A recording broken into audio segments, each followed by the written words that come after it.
Equis introduces its new most interesting man. He's younger, more athletic, thoroughly modern, and he actually speaks Spanish. He's the new face of Equis' most interesting man in the world, a reboot of the long-running advertising campaign that already has helped define the brand and sell a lot of Mexican beer. In a teaser trailer debuting Wednesday, Equis gives customers a first glimpse at the second act, replacing its older, gray-bearded icon with more of a rugged, James Bond-esque character. And like 007, KFC's Kentucky Colonel, Batman and other character-based franchises, Equis is hoping viewers won't be jolted by the change to a new actor. As beer sales have soared in recent years, competition has become fierce, pushing Equis to switch up its strategy as it goes after younger drinkers. Making sure the new man can speak Spanish was a no-brainer. "We're trying to reach a new audience," says Andrew Katz, vice president of marketing for Equis. "The reality of the drinker base is it's much more multicultural than ever. And Spanish-dominant consumers are increasingly important."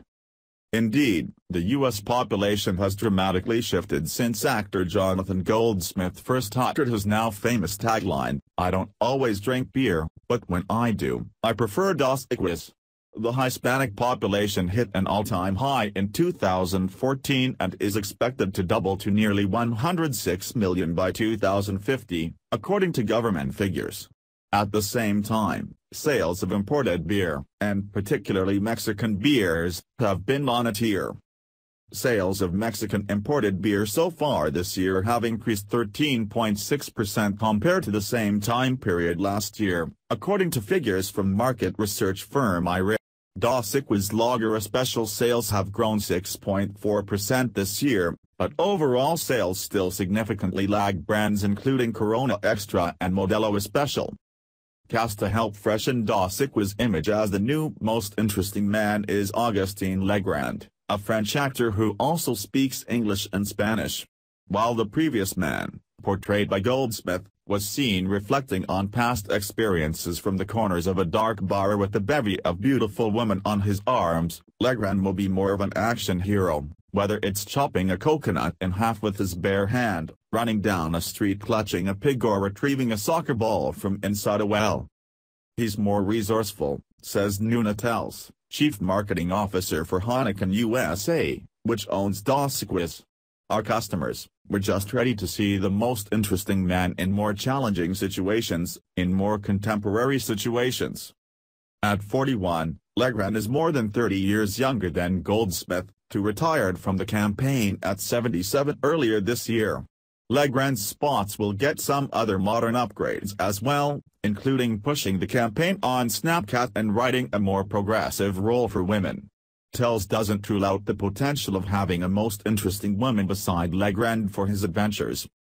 Part of the brand's challenge remains whether it will be able to continue the viral success of the campaign without falling victim to the disappointment that so often befalls sequels in Hollywood. "It's hard for people to attach to a new actor, because it's merely an imperfect copy of the previous one," says Eric Joachim's-Taylor, CEO of brand strategy firm Vivaldi.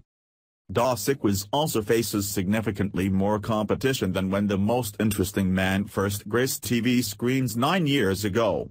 An analysis of Nielsen data that Heineken conducted earlier this year revealed that U.S. households bought an average of 12 different kinds of beer in the last year, proving that Equis would need to work harder to make sure its bottles are among them.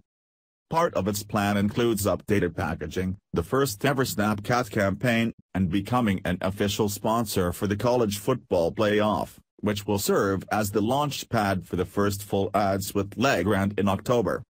"We want to be a contemporary brand, while addressing the reality that the category is more fragmented than ever," Katz says.